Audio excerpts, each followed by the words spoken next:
que estaba teniendo que la participación baja en el mercado, pero le estaba dando un alto crecimiento, era como que había que ver qué era lo que en realidad estaba haciendo y que a pesar de tener grandes ganancias, no tenía una posición privilegiada en el mercado. La verdad es que es bien rara esta matriz. No, te la voy a explicar cómo me la explicaron a mí cuando trabajamos en Pasmo, tuvimos...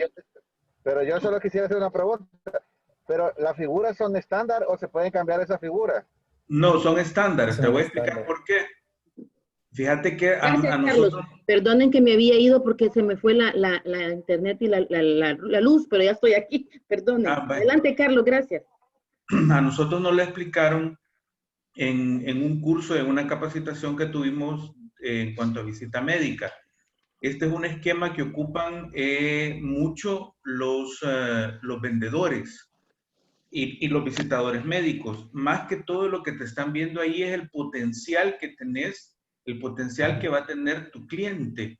Entonces, por ejemplo, aquí en la parte donde dice crecimiento, ven el potencial que tiene cada cliente. Entonces, por ejemplo, la vaca, que significa, por ejemplo,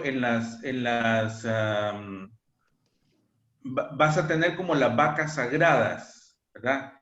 Que son clientes o que son empresas que tienen una alta participación en el mercado, pero que ya su potencial de crecimiento es bajo, porque ya tienen, digamos, bien copado el mercado y siguen y como que ya se mantienen casi que... Ya no hay para dónde crecer, güey. Exacto.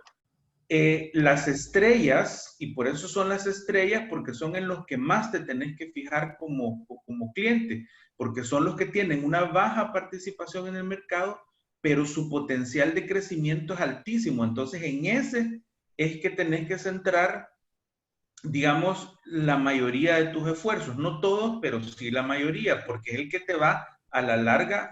La vaca sagrada es la que te va a mantener, como la que va a mantener tu venta, la que siempre te va a estar comprando, pero ya no te va a seguir creciendo en cuanto... Pero las estrellas te van a comprar y te van a comenzar a aumentar más tus ventas. Entonces son los que tienen más alto potencial de crecimiento. Los perros, digamos, son aquellos clientes o aquellas empresas que tienen una baja participación en el mercado y cuando vos los estudias por diferentes factores, tienen un bajo potencial de crecimiento. Entonces son empresas que a la larga o al mediano plazo casi que van a tender a ir a desapareciendo. Son clientes que, ok, les vas a vender, te van a comprar de vez en cuando y todo. Y sí, vea, tenerlos en cuenta, míralo, pero no centres tus esfuerzos en ellos porque son de bajo potencial de crecimiento y más en lo que te vas a estar esforzando. Y estos que son como los interrogantes son aquellos que tienen una baja participación en el mercado. Perdón, las estrellas son las altas participación en el mercado y alto crecimiento. Y estos son los de baja participación en el mercado, pero tienen un alto potencial también. Entonces, en los que te vas a centrar más que todo son en los que vos vas a ayudar y tenés que ver qué esfuerzos son los que vas a hacer en esto. Y esto es como lo que tenés que ver tu estrategia, tenés que ir centrándote. Así me lo explicaron a mí, me acuerdo. Gracias, Carlos. Gracias, Carlos. Gracias. Bueno, ya regresé, perdonen que tuve un momento ahí de problemas tecnológicos. Para que pasemos a la otra persona que había nominado para pasar, solo un comentario, muy buena, ¿verdad? La línea de tiempo de Marvin.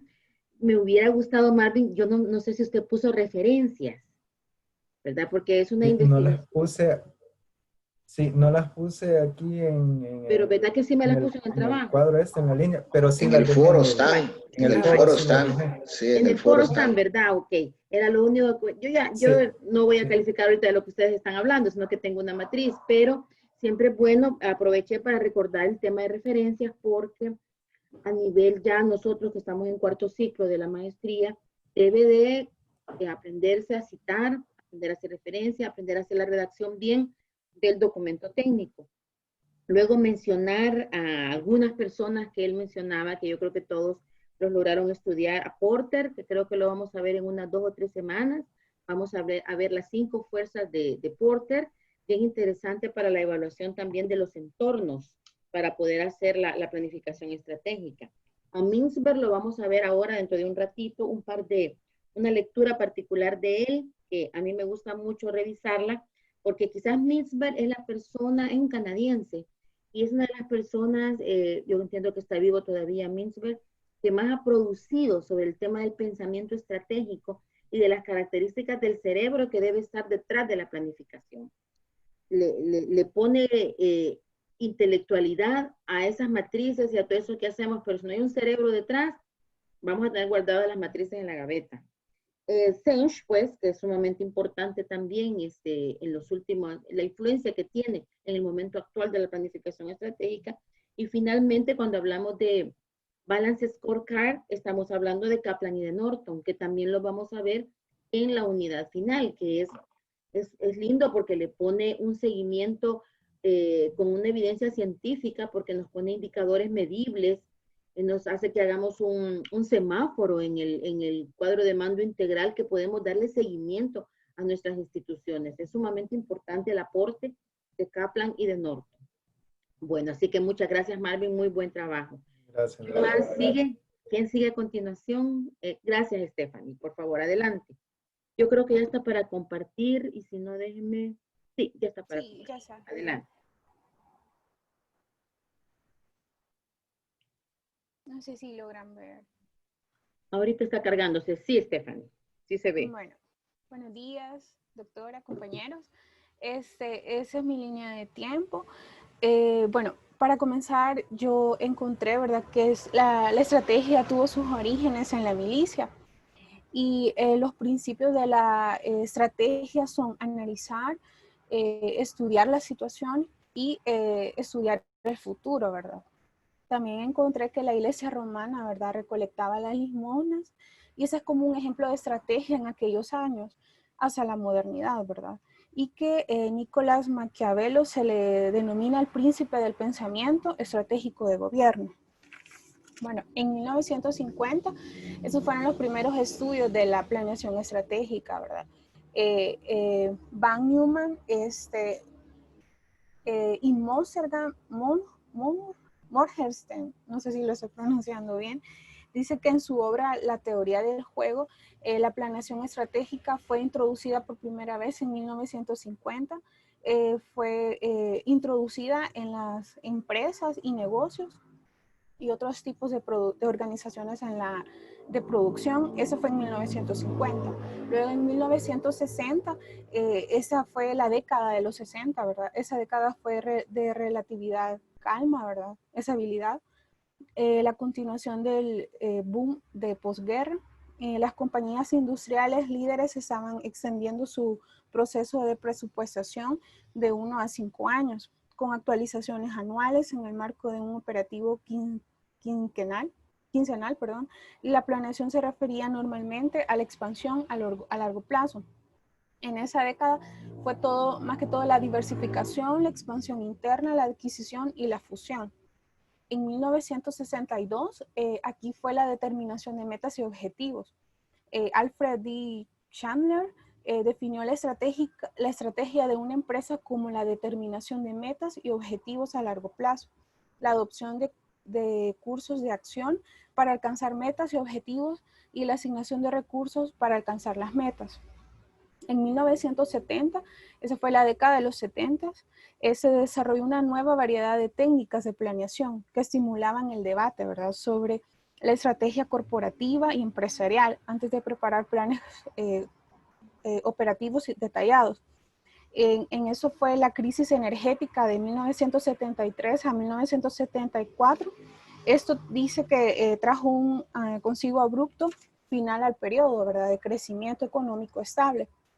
Y los últimos años de la década se caracterizaron por una generalización de recorte y racionalización, dado que las firmas luchaban por adaptarse a las primeras etapas de la recesión. Luego en 1978, que esa fue la administración estratégica, Dan Chandler y Charles, ellos descubrieron el proceso de la administración estratégica compuesta de 2 etapas claramente definidas, diferenciadas.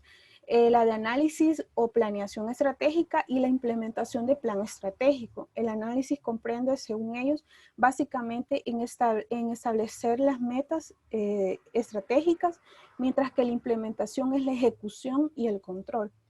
En 1980, la década de los 80, esa fue la gerencia estratégica. Al principio de esa época, una acción positiva empezó a cambiar una tendencia económica en los Estados Unidos y en Europa Occidental. Se eligieron gobiernos con una clara visión de futuro e inmediatamente se empezó a apoyar a la empresa contratando a los sindicatos y reduciendo el nivel de burocracia gubernamental y llevando al sector público en un nuevo sistema de comercialización inmediatamente después del periodo de recorte y racionalización. En 1990, ese fue el proceso de planeación, proceso gerencial, perdón. La planeación estratégica puede definirse como un objetivo y sistematización para la toma de decisiones en una organización. Y bueno, Kotler dijo que la planeación estratégica es el proceso gerencial de desarrollar y mantener una dirección estratégica que pueda alinear las metas y recursos de la organización con sus oportunidades cambiantes en el mercadeo. En 1991, esa es la alta gerencia. Sellenave afirma que la planeación estratégica es el proceso por el cual los dirigentes ordenan sus objetivos y sus acciones en tiempo. No es un dominio de alta gerencia, sino un proceso de comunicación, de determinación de decisiones en el cual intervienen todos los niveles estratégicos de la empresa.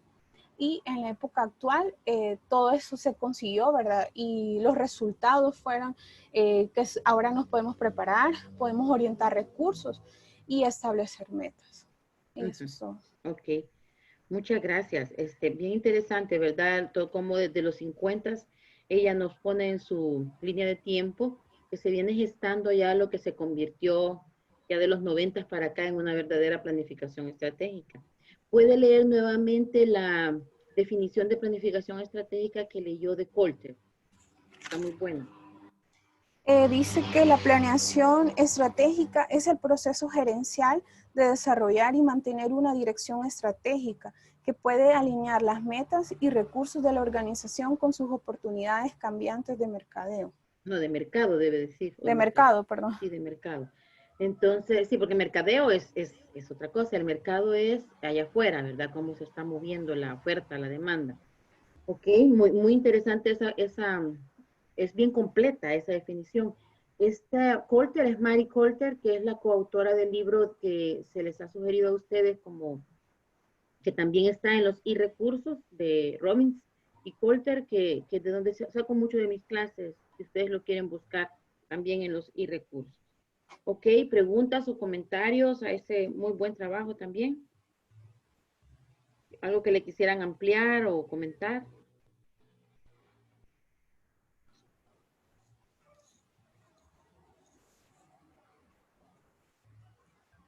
Muy buen trabajo el de Jennifer, ¿verdad?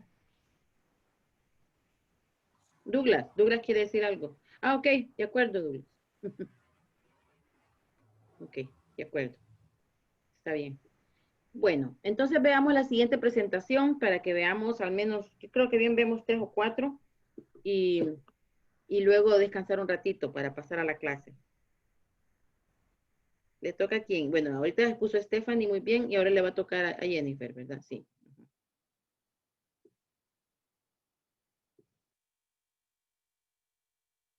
Adelante, Jennifer. ¿Se logra ver? Sí. Ok, vaya. Dentro de la investigación que yo hice desde 1962, Alfred Chandler define lo que es estrategia. Yo encontré que desde ahí comienza lo de planificación estratégica con la definición de Alfred Chandler. Luego, Bruce Henderson en 1963 tenía un grupo de consultoría en Boston, en el cual fueron pioneros de la consultoría en planeación. Ahí se comienzan las primeras consultorías en lo que llamamos planeación. Luego, en 1966, no sé por qué se me movió aquí, comienzan el concepto de estrategia. Aquí se comienza a formar lo que conocemos ahora como FODA, pero hasta 1969 se desarrolla este como tal. Se desarrolla el FODA como tal. En 1970, la casa de consultoría McKinsey con General Electric fueron los pioneros en perfilar la planeación estratégica. También desde 1970 a 1974 inician los primeros cursos de planeación estratégica. Aquí piden que ya la planeación estratégica se forme en las universidades. Comienza a darse como tal la planeación estratégica. Luego entra otra época en donde en 1980 Michael Porter da paso a trazar estrategias basadas en las teorías económicas. Aquí entra ya las teorías económicas también, parte de la planeación estratégica, y da la década que se caracteriza por una ideología conservadora. Esta época fue más conservadora, en la cual se crea una visión de futuro. En esta se caracteriza igual que la mayoría de las empresas tenían un eslogan visionario. Y aquí se da también o aparecen los conceptos que hoy tenemos de misión, visión y valores dentro de las empresas. Luego tenemos en 1993, esta es otra época, donde Henry Mitzenberg aparece y da el aprendizaje estratégico. Luego, en 1996, Robert Kaplan y David Norton cierran conceptos de planeación estratégica. Aquí ellos cierran o dan ya un aterrizaje hacia la planeación estratégica. Es que ellos crean el cuadro de mando integral. Y luego en el siglo XXI se descubren las bases estructurales de las organizaciones. Pero también, bueno, dentro de mi investigación que pude realizar, también encontré lo de las escuelas. Más abajo se encontraba. Y está la escuela cognitiva que esta se da en 1947, en la cual la formación de estrategia como un proceso mental. Esta se relacionaba que la estrategia era un proceso mental. La Escuela de Diseño en 1957 realiza el análisis FODA. Estos son de los aportes más importantes de las diferentes escuelas. La Escuela de Aprendizaje en 1959 dice que la estrategia es un proceso continuo. La Escuela Cultural, esta se da en 1960. El proceso colectivo está basado, o las estrategias están basados en creencias. Y la escuela configurativa en 1962 es un proceso transformador y continuo. La planeación estratégica es un proceso continuo. En la escuela de planificación en 1965 dice que la planeación estratégica es un proceso formal. Y en la escuela de liderazgo, esta sí no encontré la fecha, pero es un proceso visionario. Esto lo puse conforme a lo que yo encontré de los diferentes autores que fueron aportando hacia la planificación estratégica. Y la escuela posicional en 1970 dice que la estrategia es un proceso analítico. La Escuela de Poder se da en 1971, el cual es un proceso de intercambio. Y la escuela ambiental es la adaptación, o la ven como la planeación estratégica, que es una adaptación de la organización al medio ambiente. Realmente todas estas escuelas han aportado a lo que hoy nosotros conocemos como planeación estratégica. Y esa fue mi investigación. Esa es su investigación. Muchas gracias, Jennifer. ¿Algún comentario al trabajo de Jennifer? Bueno, yo creo que con esto, sí. ¿Quién va a hacer un comentario? Yo le comenté en el foro Sí, a Jennifer que me parecía bien bonita porque la hizo muy gráfica, bien centrada, bien escueta, tanto en el tiempo como en cómo fueron surgiendo las escuelas. Entonces, ese era el comentario nada más, sí. que lo había logrado sintetizar muy bien. Sí. Eso que dice Carlos es una cosa bien importante porque la capacidad de síntesis es una competencia bien elevada. A veces creemos que al escribir un montón es que es lo bueno, pero ustedes tienen una gran capacidad de síntesis y como bien dice Carlos, es una característica particular del trabajo de Jennifer. Bueno, si quieren llegamos hasta aquí para que descansen unos 10 minutos. Hemos repasado prácticamente las escuelas y ustedes han hecho una investigación muy buena. Me parece que con eso, fíjense que pudimos ver 2 clases en una al hacer esta investigación. Y al regresar, para que tengan unos 10 minutos de descanso, quiero ver, faltan, según mi reloj, son las 7:48. ¿Qué les parece 10 minutos? Estar aquí unos 2 o 3 minutos antes de las 8 exactamente para que sigamos con lo que falta. Así que cuando falten 2 o 3 minutos antes de las 8, nos volvemos a ver, por favor, para que se levanten un ratito. Adelante.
Ok, hola a todos, ya regresamos.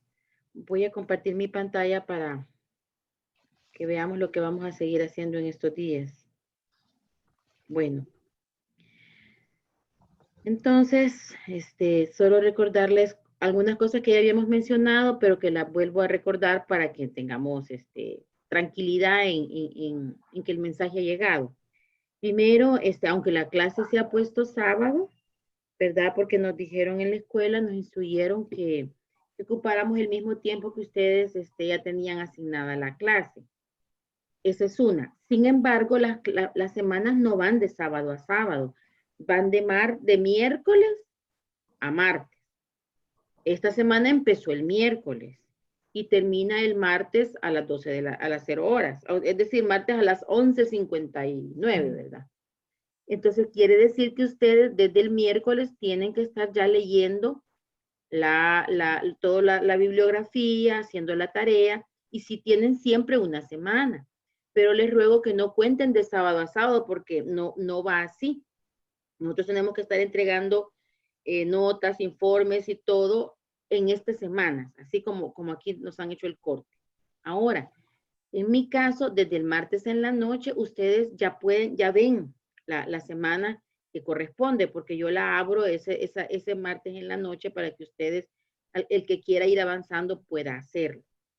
Luego, en el caso, siempre les voy a poner una bibliografía, ¿verdad? No necesariamente es adicional, sino que es una bibliografía que idealmente para mí la tienen que ir leyendo para que vayamos teniendo completo el conocimiento que se va entregando cada semana. Estos videos que yo les pongo son cositas extras que dan ideas que nos pueden hacer también mejorar nuestra construcción de conocimiento. Ahora, yo les quiero pedir que desde ahora vayan armando sus equipos de trabajo, de 3 a 5 personas. 2 personas es muy poco, así que 3 sería el grupo más chiquito. El grupo más grande, 5, ¿verdad? Porque también ya hay unos que no aportan, no nos engañemos. Entonces, esta semana 4 en la que estamos no hay tarea. Tranquilos, no hay que subir tarea ni martes, ni miércoles, ni nada, tranquilos. Las semanas que siguen, las 5, nos va a tocar, o sea, el otro sábado, vamos a ver un poquito de las fuerzas de Porter. Yo les voy a abrir el martes y ahí sí van a tener una tarea. No, si tampoco tienen. Creo que los voy a dejar sin tarea 2 semanas para que se relajen. Solo falta la última tarea del registro, que es hasta el martes 6, hasta la semana 6, que es ya la última, que es o sea, estamos hablando ya el final de septiembre, del 23 al 29, ahí les dejo la tarea final, que va a ser un FODA personal. Pero ahorita los voy a tener bien galán, relajaditos, hasta la semana 6. ¿De acuerdo? Para no muy cargarlos. A mí me gusta ponerle bastantes tareas al inicio y luego soltarlos un poquito porque ahí vienen las tareas de las demás materias. Entonces, trato de hacerlo para no tenerlos tan presionados a ustedes. Así que en esa vamos a estar en estos días. Ahora vamos a hablar de la clase teórica que nos tocaba este día, que es las aplicaciones de la planificación estratégica. Van a ver ustedes, bueno, ahí están cosas de objetivos que perseguimos en esta unidad, todo eso, porque esta es prácticamente la última clase de esta unidad. Y yo les he hecho un resumen para ir concluyendo ya con esta unidad. Además de unas cositas generales que les voy a dar, vamos a revisar esa literatura que les he puesto ahí del Dr. Mitzberg. Esa literatura es bien importante. Yo les voy a poner les he entregado más de un artículo de Mitzberg, por lo mismo que les decía, que es alguien vigente. Ustedes vieron que es alguien que ha influenciado la planificación estratégica desde la década de los 90. Creo que todavía está vivo el doctor Mitzberg y todavía está escribiendo sobre el cerebro que se necesita detrás de la planificación estratégica. Entonces, hasta este momento, nosotros ya hemos construido un concepto o una definición, como me corrigió ayer uno de la Facultad de Ciencias Sociales, una definición de lo que es la planificación estratégica. La importancia de ver la planificación estratégica como una herramienta de gestión puede hacer una gran diferencia en cómo se desenvuelve la organización. Solo déjenme ver, se ve que está grabando. Sí, ¿verdad? ¿Pueden ustedes ver si estoy grabando? Doctora. Sí, va, se ok, ve que está gracias. grabando. Sí, doctora. Ok, gracias, que después me da pena que no le subo la grabación. Ok, entonces es importante porque tiene que ver con el hecho de que tanto los directivos y los administradores de una organización de cualquier tamaño, de cualquier tipo, es decir, pública, privada, y en nuestro caso que trabajamos en organizaciones sanitarias, nosotros podemos ver a través de esta herramienta de gestión que las situaciones cambian continuamente. Y esto sirve para adaptarse a ese cambio. Es decir, lo que dice el siguiente bullet, lidiar con la incertidumbre mediante el proceso de administración o planificación estratégica para analizar factores relevantes y decir qué acciones tomar. Es decir, el hecho de tener un rumbo y un camino es para algunos paradójico, pero es lo que precisamente nos ayuda a adaptarnos a las cosas que van surgiendo en el camino. Estas son algunas etapas. Aquí creo que estoy con el libro de Robinson y Colter, de donde he sacado todas estos dibujitos y estos esquemas. Y ustedes van a ver aquí cuál es el proceso de la planificación estratégica. Ya lo vimos, ¿se acuerdan? Con la propuesta de la Escuela Andaluza de Salud Pública, que les decía yo que ellos ocupan la escuela de Harvard. Y este es el libro de Robinson y Colter, que lo mencionaba, no sé si Stephanie o Jacqueline, una de ellas, pero es el mismo autor. Ellos dicen que primero lo que se necesita hacer es un análisis del entorno, tanto el que está fuera de la organización como de lo interno.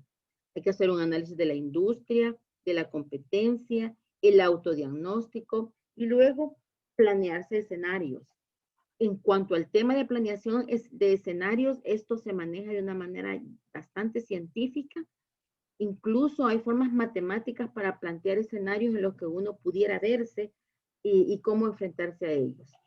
Luego viene, después del análisis y el entorno, el tema de la formulación, que sería para esta escuela la segunda etapa. Entonces ya usted aquí va escribiendo un marco de referencia, un contexto, una formulación estratégica, ya con objetivos, plan de acción, capacidades y recursos. Ya creo que ya ahí por la semana 5 o 6, ustedes van a ver un trabajo mío, que es la planeación estratégica de una RIS, que se hizo en el contexto de un curso de la Escuela Andaluza de Salud Pública, que sigue estas etapas. Eso que les he entregado ahí es como una guía, para que así vamos a ir haciendo las entregas diferentes de la planificación estratégica de nuestra organización. Entonces ustedes van a ver ahí que hay un marco de referencia. Al terminar esta clase se los voy a mostrar. Esta diapositiva se las voy a mostrar. Luego de la formulación viene la programación. Especificar claramente las metas, la definición de actividades. O sea, primero las metas para dónde vamos y luego cuáles son los pasitos para alcanzar esas metas, que esas son las actividades. Y la ejecución, que es la implementación de tareas ya en el día a día, coordinación de iniciativas, comunicación de prioridades y seguimiento, ¿verdad? Y aquí ustedes van a ver ahora con todo lo que hemos visto de las escuelas, van a ver integrados todos esos cerebros que hemos visto en las décadas, los aportes que fueron dando a las diferentes etapas del proceso de planificación. Esto también es del libro de Robinson y Colter, ¿verdad? Y ustedes pueden ver aquí también otra forma de ver el proceso. Ya desde la época de las escuelas visionarias, ¿verdad? Que ustedes ya las conocen muy bien, que ya se empieza a ver cuál es la misión del negocio, cuál es la visión, cuáles son los valores. Ellos también lo ponen como un punto de partida. Se fijaron que los otros ponen como un punto de partida el diagnóstico. Estos ponen que aún el diagnóstico está relacionado con la visión del negocio. Lo vamos a ir viendo poco a poco esto cuando empecemos a ver FODA bien claramente. Entonces, siempre el análisis del externo y del interno. En el entorno externo, están las oportunidades y las amenazas. Esas están fuera de la institución, de la organización.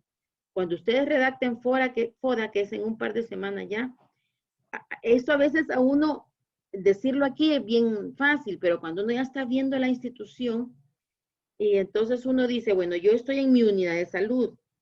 Para mi unidad de salud o para mi clínica comunal, esto es externo, pero es interno a la institución, es interno al MinSal, es interno al seguro. Entonces, ¿dónde lo pongo? ¿Verdad? Aquí se ve bastante fácil, pero ya cuando uno está haciendo el FODA, tiene que tener una clara visión. Por eso esto pone en la misión a quién estoy analizando. Fíjense que en algún momento podría ser externo, porque si no es dentro de mi, por ejemplo, supónganse que estamos analizando como una amenaza que, por decirles algo, que el Seguro Social no tiene una normativa específica de algo. Entonces, para algunos puede ser una debilidad porque es algo interno al Seguro Social. Pero si lo que yo estoy analizando es mi clínica comunal y eso me afecta, y lo que estoy analizando es la misión de mi clínica comunal, entonces eso podría estar fuera. Depende dónde nos paremos para hacer la planificación estratégica. Es interesante, hay gente que le dice, no, eso es internaliz. Pues sí, pero a mí no me deja. Por ejemplo, cuando decimos, vamos a descentralizar, me acuerdo en el list. Vamos a hacerlas, me acuerdo cuando surgieron las clínicas metabólicas y todo eso, pues sí, pero no le soltaron el OM, el listado oficial de medicamentos. Entonces, se descentraliza, se ponen médicos por todos lados, pero no le sueltan los medicamentos. Entonces, ese es un problema interno de la institución, pero externo a las clínicas metabólicas. Entonces, depende de donde yo me pare a hacer la visión, como le decía Maquiavelo al príncipe, depende de donde te pares, entonces vas a poder analizar el terreno, ¿verdad? El valle. Entonces, de ahí viene la formulación de las metas, de ahí viene la formulación de las estrategias, como decíamos la vez pasada, los programas, ¿verdad? Decíamos que las políticas eran las abuelas, los planes eran las mamás y los proyectos pues son los hijos. Y luego viene la implementación y la retroalimentación y control, que es lo que vamos a ver en la última unidad 6 con el aporte de Kaplan y Norton, que me ayudaban ustedes a mencionar ahora, con el cuadro de mando integral. Entonces, ¿cómo se aplica? Y yo les traje aquí un capítulo de un libro que me gusta mucho del doctor Mintzberg, ¿verdad? Y un capítulo en particular, este libro habla de lo que creo que ya les he mencionado a ustedes, de la,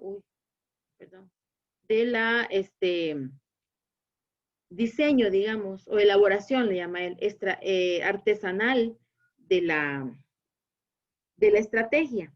Y miren qué interesante es esto, porque a veces, sobre todo en el país, se hablan muchas cosas no apegadas a haber estudiado el tema de planificación estratégica. Entonces algunos dicen todo lo que suena a pasado hay que votarlo y está malo, ¿verdad? Todo lo que suena a patrón del pasado está malo, pero uno tiene que tener la inteligencia de integrar estas cosas. Ellos dicen, las estrategias son dos cosas, son planes para el futuro, pero también son patrones del pasado. Las instituciones tienen una historia. Las instituciones tienen una historia, por ejemplo, el Seguro Social tiene 60 años ya, creo yo, ¿verdad? Tiene más de 60. Entonces, es una historia que no vamos a decir, no, aquí vamos a reinventar la seguridad social. No, no solo en nuestro país, tendrá desde el 54, creo, 52, sino toda la historia que tiene de sus orígenes en Alemania, ¿verdad? Con Bismarck y todo, cómo se planteaba un estado de bienestar. La seguridad social es importante para ellos. Entonces, todo ese nos ayuda a nosotros a hacer las estrategias. O sea, que hay que conocer la historia por eso que a veces uno pide a veces el marco referencial de una institución, donde está ubicada, cuánto es ¿cómo se llama? Área geográfica de influencia, cuál es la población que estoy atendiendo, todas esas cosas son súper importantes. Entonces, ya son las 8:14, bueno. En la semana pasada me hicieron trampa, me sacaron antes de la hora, pero bueno, hoy podemos llegar hasta las 8:30. Pero bueno, entonces, viene Mintzberg y dice, a veces uno tiene la posibilidad de escribir la estrategia y seguirla al pie de la letra, pero no tenemos que ser cuadrados como para decir, a veces se me arruina la vasija que estoy haciendo y me toca hacer planes para futuro que salen en el camino. Les agradecería que leyeran el artículo completo. Yo les voy a resumir algunas de las ideas más importantes. Él dice, mi idea es simple, decepcionantemente simple. Las estrategias se pueden formar así como formular. Una estrategia puede surgir inesperadamente en respuesta a una situación cambiante, lo que les estoy mencionando, o se puede provocar deliberadamente por medio de un proceso de formulación seguido por su puesta en práctica. Pero cuando estos proyectos planificados no producen las acciones deseadas, las organizaciones se quedan con estrategias no realizadas. ¿Qué pasó, por ejemplo? Bueno, supónganse que nosotros somos, supónganse el ejemplo de una universidad. Esta universidad tenía como estrategia formar a sus docentes en educación virtual.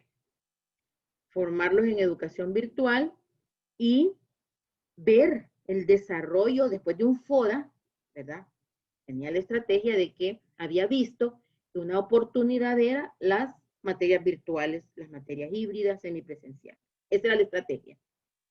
La mayoría, o al menos el 50% de sus carreras, sea virtual, ¿verdad?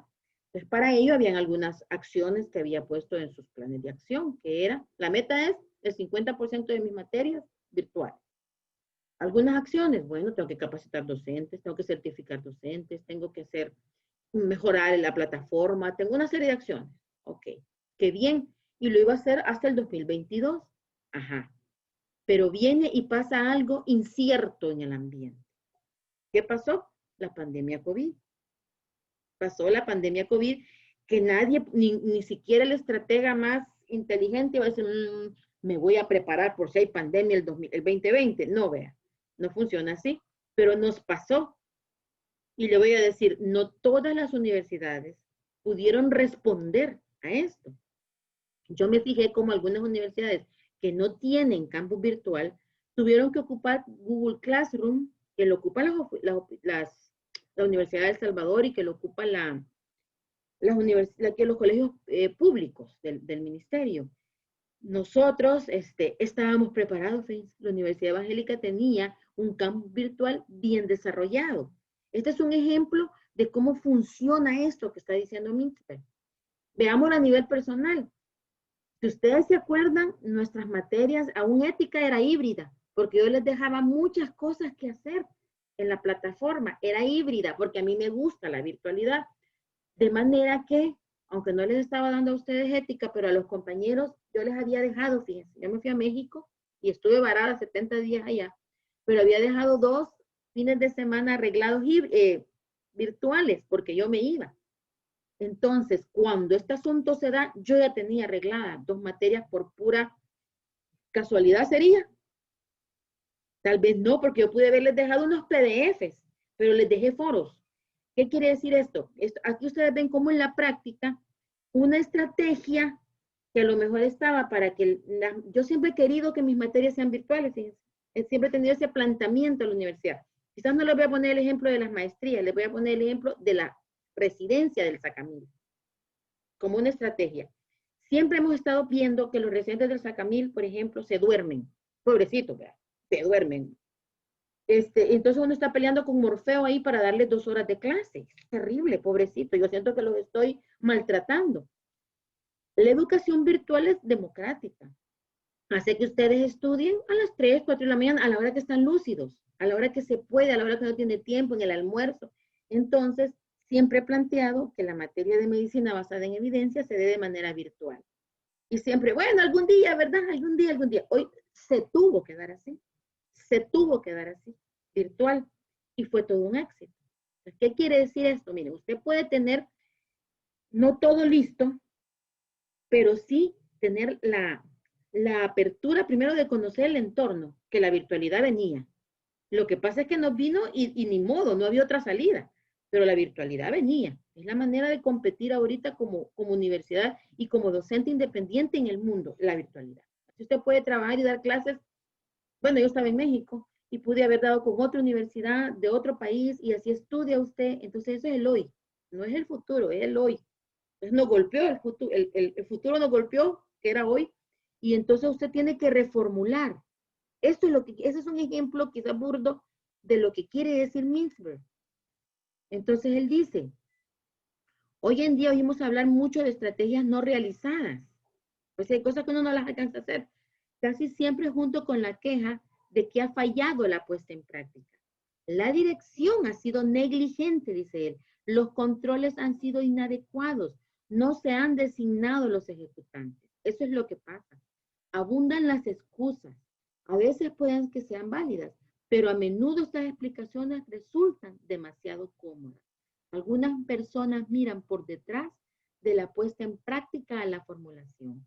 Los estrategas, dice Mintzberg, no han sido lo bastante inteligentes. O sea, que para él, el poder visualizar en qué jugada está el negocio actualmente es pura inteligencia del estratega. Y esto se aprende ejercitando a hacer diagnósticos, ejercitando a hacer FODAs. Es un ojo clínico. Es como un ojo clínico que se aprende haciendo diagnósticos. Entonces, dice el experto, las personas podrían ser más inteligentes, dejando que sus estrategias se desarrollen gradualmente a través de acciones y experiencias de la empresa. O sea, él invita a que seamos un poco exploradores, a que vayamos viendo cómo las cosas van resultando sobre la base de la experiencia, pero es una experiencia informada. O sea, es de gerentes que están ahí en la jugada viendo que si las cosas se van desviando, ponerlas nuevamente en línea. Los estrategas inteligentes saben que no siempre se puede pensar todo por adelantado, lo que yo les decía. ¿Quién puede saber exactamente que nos iba a venir la pandemia 2020? Pero estar preparados para poder ser un docente virtual, para tener suficientes docentes virtuales, una plataforma y todo, eso era estratégico y se tenía. Como les insisto, hay universidades que se perdieron hasta un mes de clases. Mi hija estudia en una universidad de prestigio y lo que les daban era clase al inicio, hasta por Facebook les dieron clase, hasta por grupos de WhatsApp, que no es lo adecuado. Entonces, es un mito que se debe pensar algunos días y actuar en otros. Algunos dicen, bueno, nos vamos a ir a veces en una encerrona paneca a revisar tal cosa. Es bueno hacer esos cortes, pero no se debe dejar pensar para 3 veces al año. Algunas instituciones dicen, cada 3 meses vamos a hacer nuestro encuentro para revisar y todo. Es bueno, pero en realidad debe hacerse constantemente. Yo les diría, uno debe hacer un corte, yo creo. Hay instituciones que no hacen ni uno, pero uno debe hacer un corte cada 2, 3, cuatrimestre, digamos, una encerrona revisando indicadores. Pero también los lunes debe haber un briefing de revisión de indicadores. Entonces, a veces hay estrategias que emergen sin claras intenciones, ¿verdad? Que uno dice, no me imaginé y esto me salió bien, ¿verdad? Pero me salió bien porque yo ya lo tenía en mi conocimiento. Yo ya sabía que por este camino nos podíamos ir, o sea, estaba preparada para ello, tenía la formación. Tampoco estamos diciendo aquí de que es varita mágica, ¿verdad? Las estrategias absolutamente deliberadas impiden el aprendizaje. Mire, si algo me gusta a mí de Mintzberg es que aunque es un genio de la planificación, no es una persona cuadrada que piensa que todo debe estar absolutamente calculado porque no es posible. No es posible tener todo absolutamente calculado. Y hay cosas que no le van a salir tal cual, ¿verdad? Que usted tiene que tener la capacidad de ver que no necesariamente le van a salir. Las estrategias absolutamente emergentes también impiden el control. O sea, están diciendo dos cosas. Puede ser que usted sea un planificador bien calculado, bien estructurado, bien cuadrado. Esto también le puede dar un problema, porque esto impide el aprendizaje, porque uno aprende del error y del ensayo. No hay que tenerle miedo al error y al ensayo. Lo que hay que tener es transparencia. Si el dinero que habíamos puesto para este rubro era el doble, porque en un inicio creímos que íbamos a ejecutarlo, lo malo no es no ejecutarlo. Lo malo es no ser transparentes. Hay que pasarlo a otro rubro y dejar todo en claro por qué se hizo. No, porque a veces decimos, no, hay que gastarlo como sea. No sé si a ustedes han visto eso, hay que gastarlo como sea. Eso es ser como muy cuadrado y nos va a impedir el aprendizaje. Pero, ¿qué pasa si esa plata que habíamos puesto para un rubro, creamos un nuevo rubro porque surge una nueva necesidad de atención por parte de nuestra empresa o nuestra organización? Entonces, pero también no podemos ir por la vida con cada cosa que vaya ocurriendo haciendo nuevos proyectos, nuevos planes, porque también sin control las estrategias, también puede tirarse todo al traste. O sea, es un equilibrio, ¿verdad? Es un equilibrio entre estrategia bien coqueada desde el principio y dar espacio a una nueva creación. Bueno, creo que se puede avanzar otro poquito. A ver si hay algo que... Entonces, de igual modo, no existe una cosa tal como una estrategia absolutamente deliberada, bien calculado todo, no puede ser, o absolutamente emergente. Y sobre todo, yo creo que el tiempo que le viene ahorita a las organizaciones de cualquier tipo es sumamente dinámico. Pues ninguna organización, ni siquiera la dirigida por los generales griegos, dice Misper, sabe lo bastante para pensarlo todo por adelantado, para ignorar el aprendizaje en ruta. Por ejemplo, a la Universidad Evangélica le quedó súper claro, ¿verdad? Que había que haber mutado hace tiempo de manera más deliberada a la virtualidad. Yo le voy a decir, en particular, yo me sentí sumamente cómoda de lo que pasó, porque pude, imagínense, es un ejemplo de una buena práctica, ¿verdad? Que a mí me gustaba la virtualidad, que mis clases eran prácticamente híbridas. Si no, yo no hubiera podido seguir trabajando. Imagínense, fuera del país, 70 días, no hubiera podido seguir trabajando. Uno fuera del país es cuando más necesita trabajar, tanto para estar distraída como también para ganarse su chirilica. Qué bueno que vimos eso en el camino. Muchas personas perdieron sus trabajos porque no pudieron, el rubro no les permitía hacer home office o ellas no estaban preparadas para hacer trabajo desde la casa. Ese es un ejemplo de lo que le pasó a muchísimas personas. A algunos, pues gracias a Dios, pudimos salir bien, pero no todos. Entonces, se trata de hacer un buen diagnóstico del entorno. ¿Qué es lo que necesitamos ahorita? Todos hemos tenido que replantearnos. Fíjense que ese es el tema de la planificación estratégica. Nos viene una crisis, una incertidumbre, como se llama en planificación estratégica. ¿Estoy preparado para responder o no? ¿Cuántas empresas han desaparecido? Y algunas se mantuvieron. Ayer platicaba, con esto termino, con un vecino que tiene una empresa de importar de China material didáctico para el Ministerio de Salud, de Educación. Trabajo súper estable, hasta que se da la pandemia. Esta persona no ha podido viajar desde diciembre. ¿Y ahora qué tiene?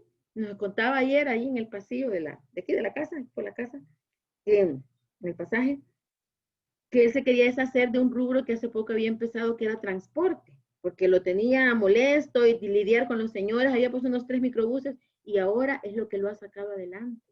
Ese rubro para poder seguir teniendo a sus hijas en la universidad y no despedir a todas las personas. Entonces, esa es la estrategia que nos está diciendo Mintzberg. Conocer bien el entorno para tener preparada la institución, sobre todo el recurso humano, y cuando viene la incertidumbre, nosotros podemos destinar recursos para eso. Eso es planificación estratégica. Bueno, son las 8:29, 28. Creo que tenemos espacio para 1 o 2 comentarios de la clase de ahora. Voy a dejar de compartir de la clase de ahora. Y no sé si quisieran 1 o 2 comentarios y luego nos despedimos para la próxima semana. Los dejo de vacaciones toda la semana. No van a hacer tarea, pero por favorcito lean lo que les he puesto por ahí. A ver, 1 o 2 comentarios de lo que hemos platicado hasta ahora. Gracias, Jorge. Y luego, gracias. Adelante, Jorge. Bueno, decirle que me gusta bastante la materia, el tema de la estratégica, de la planificación estratégica es súper importante. Yo creo que todos lo vivimos a diario, aunque a veces pasa desapercibido. Pero quiero rescatar algo de lo que usted dijo o vimos hoy de último, y es el hecho de que las estrategias no tienen que ser tan rígidas, ¿verdad? Cuando uno planifica, aunque toma en cuenta Jorge, perdón, acércate el micrófono un poquito, casi no te escucha. Aunque tome en cuenta posibles situaciones que pueden afectar los proyectos, a veces se queda corto. Y cuando un presupuesto ya está establecido, cuesta cambiarlo. Cuesta, no es que sea imposible, pero sí hay cierta resistencia a que se cambien, por ejemplo, fondos de una partida a otra. Porque se ha vuelto tan rígido el esquema que a veces no permiten mayores cambios. Sí. Sin embargo, esta situación de la pandemia ha venido a sacudir el árbol. Sí. Y de hecho, aunque los financiadores son estrictos, han dado cierta flexibilidad para hacer esas solicitudes de cambio. Sí. Allí lo que se necesita es creatividad, ¿verdad? Sí. Mucha creatividad, sí, para saber moverlos y echar mano de lo que se tiene para sacar adelante el proyecto, en este caso. Exacto, Jorge, gracias. Por eso es que yo les incluyo no solo, también la materia podría ser bien cuadrada si yo lo voy llevando solo por pasos. Si leemos a estos grandes pensadores, vemos el cerebro que tiene que estar detrás de todas esas matrices que vamos a estar usando. Gracias, Jorge. Y luego levantó la mano Samuel también, como último comentario. Adelante. Sí, buenos días, compañero. Buenos días, doctora.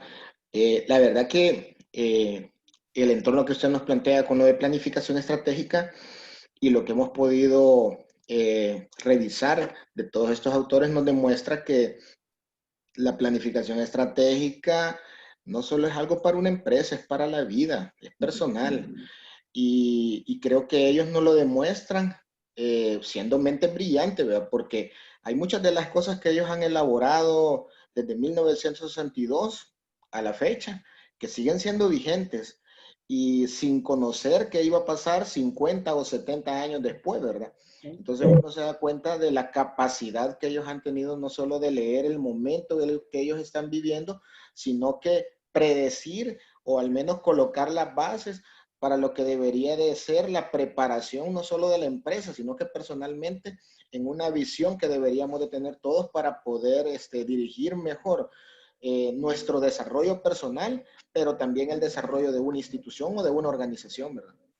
Exacto, Samuel, muy bien dicho, a tal grado que en la semana 6, la última tarea que vamos a hacer entre la semana 6 y 7, la van a entregar el 30 de septiembre, por cierto, que es el trabajo final del primer registro, es un FODA personal. Un FODA personal, porque nadie puede dirigir una empresa si no está dirigiendo bien su vida. El doctor Stephen Covey, y es la última expresión que terminamos para decirnos adiós, el doctor Stephen Covey dice, nadie puede tener una victoria privada si no tiene una victoria pública. Ya está entrando el otro profesor, así que me despido de ustedes y cuídense mucho.